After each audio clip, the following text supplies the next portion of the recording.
Assalamualaikum warahmatullahi wabarakatuh. Salam Digital Indonesia. Saya dan teman-teman dari kelompok 4 kelas A Fasilitator Pembelajaran Digital akan mempresentasikan karya kolaborasi tentang Merdeka Belajar. Selamat mengikuti. Apa itu kurikulum merdeka?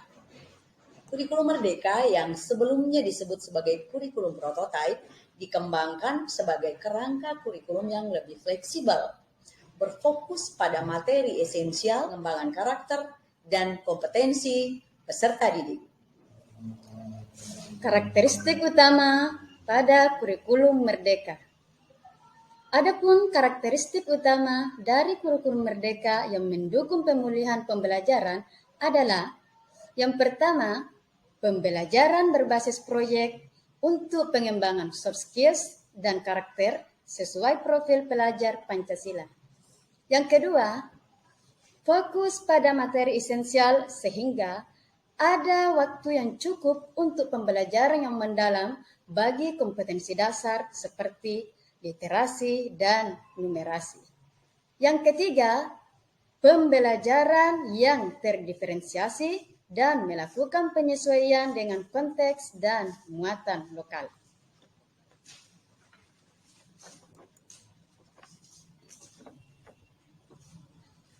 Pada kurikulum Merdeka ini mencakup 3 tipe kegiatan pembelajaran sebagai berikut. Yang pertama, pembelajaran intrakurikuler yang dilakukan secara terdiferensiasi sehingga peserta didik memiliki cukup waktu untuk mendalami konsep dan menguatkan kompetensi.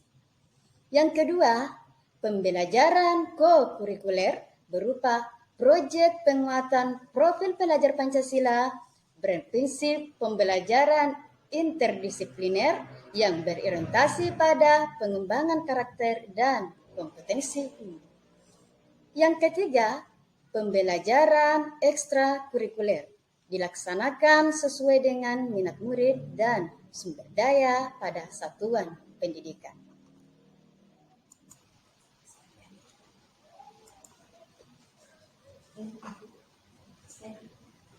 Pelaksanaan pembelajaran dalam kurikulum Merdeka merupakan siklus yang melalui 3 tahapan.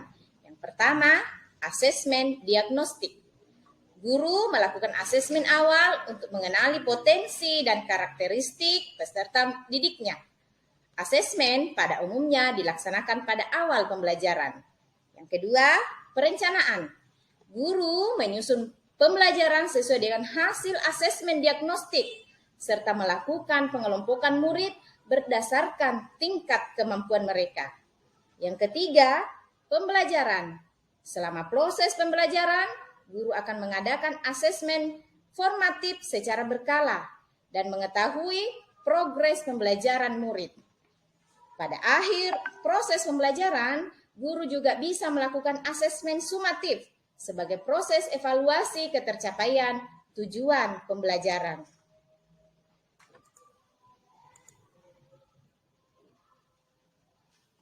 Nah, kriteria sekolah yang dapat menerapkan kurikulum Merdeka. Semua sekolah yang berminat dapat menerapkan kurikulum Merdeka untuk memperbaiki pembelajaran. Bagaimana cara sekolah menerapkan kurikulum Merdeka? Ada 2 langkah.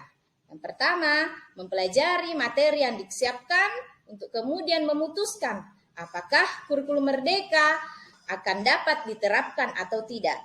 Yang kedua, kepala sekolah melakukan pendaftaran melalui halaman https kurikulum.gtk.kemdikbud.go.id.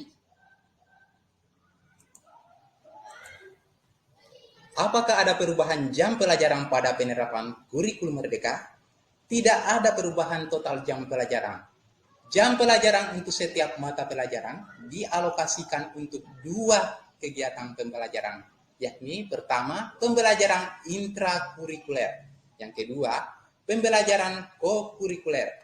Jika menghitung jam pelajaran kegiatan belajar rutin di kelas, atau intrakurikuler saja, memang seolah-olah jam pelajarannya berkurang dibandingkan dengan kurikulum K13. Namun selisih jam pelajaran tersebut akan dialokasikan untuk pembelajaran kokurikuler.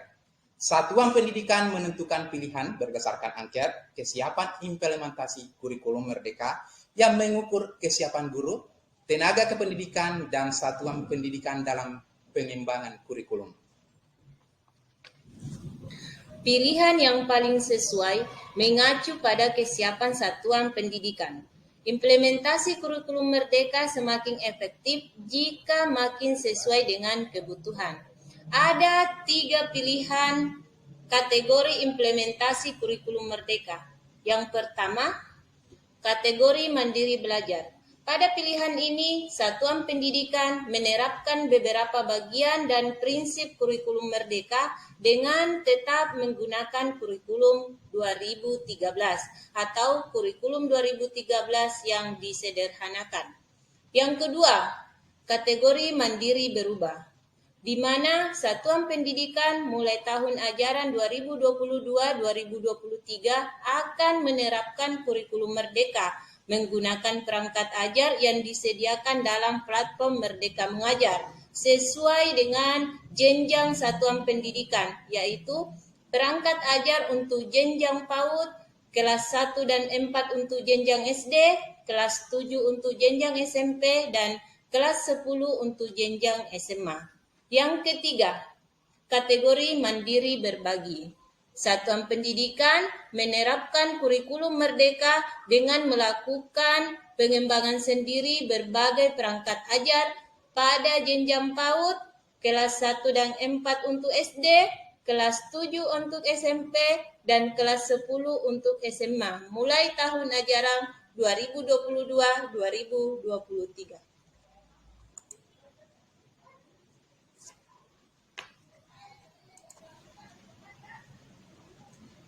Apakah ada perubahan jam pelajaran pada penerapan kurikulum merdeka? Ini adalah pertanyaan yang lumayan banyak ditanyakan. Nah, untuk pembelajaran ini, fokusnya itu ada 2. Yang pertama adalah pembelajaran intrakurikuler, kemudian yang kedua adalah pembelajaran kokurikuler. Lalu kalaupun ditemukan selisih jam pembelajaran, maka jam pelajaran tersebut akan dialokasikan untuk pembelajaran kokurikuler. Ada 3 pilihan kategori implementasi kurikulum merdeka. Yang pertama, kategori mandiri belajar, tetap menggunakan kurikulum 2013. Yang kedua, kategori mandiri berubah.